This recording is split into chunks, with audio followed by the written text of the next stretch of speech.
Sunday Ovi prépare son équipe pour la journée.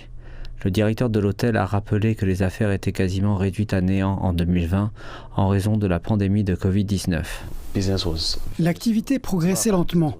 En fait, les affaires étaient mortes et cela a affecté nos revenus, à tel point que nous avons dû demander à notre personnel de rentrer chez lui. Mais des hôtels comme celui-ci et d'autres secteurs de l'industrie hôtelière ont déjà commencé à rebondir. Les données d'audit de l'un des plus grands hôtels du pays, Transcorp plc, montrent que ses revenus venant des locations de chambres ont progressé à 40 millions de dollars l'année dernière et 19,5 millions de dollars en 2021 contre 9,3 millions de dollars en 2020. L'hôtellerie au Nigeria serait l'une des industries connaissant la croissance la plus rapide et contribuant à des millions de dollars au sein de l'économie, tout en fournissant un emploi à près de 2 millions de personnes.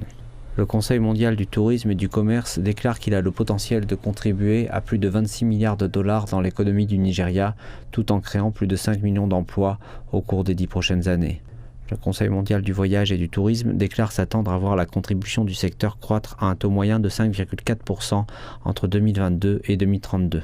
Avec une vaccination accrue et un assouplissement des restrictions de voyage l'année dernière, les analystes indiquent que l'industrie hôtelière avance déjà selon cette projection.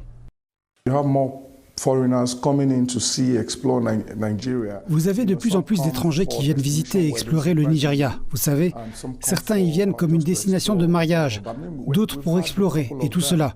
Nous avons plusieurs d'entre eux, des Américains, des Européens, et je pense certains Chinois également. Vous savez, qui viennent pour découvrir le Nigeria. Et donc cette tendance a été à la hausse.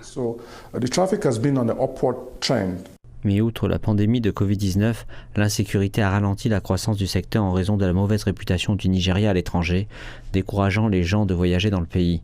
Selon la société de données Town Talk Solutions, l'insécurité a coûté au pays plus de 250 millions de dollars et il se classe 143 sur 163 pays sur l'indice de paix mondial 2022.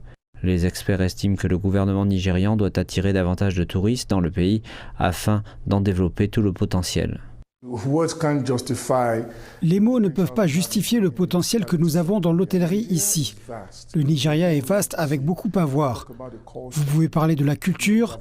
Vous savez, il y a de vastes cultures au Nigeria que tout le monde veut venir voir. Le gouvernement doit prêter attention au tourisme. S'il va dans la bonne direction en termes de mesures adoptées, alors d'autres choses avanceront dans la même lignée. Donc la politique est un facteur majeur pour débuter.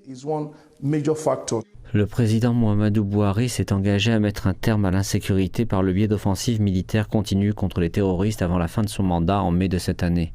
Le gouvernement a également indiqué qu'il travaillait à améliorer le tourisme dans le pays. Au début de cette année, il a annoncé des plans visant à établir une académie du tourisme dans l'état de Lagos qui fournirait une formation professionnelle et de gestion pour le secteur du tourisme et de l'hôtellerie, tout en améliorant l'image du Nigeria à l'étranger.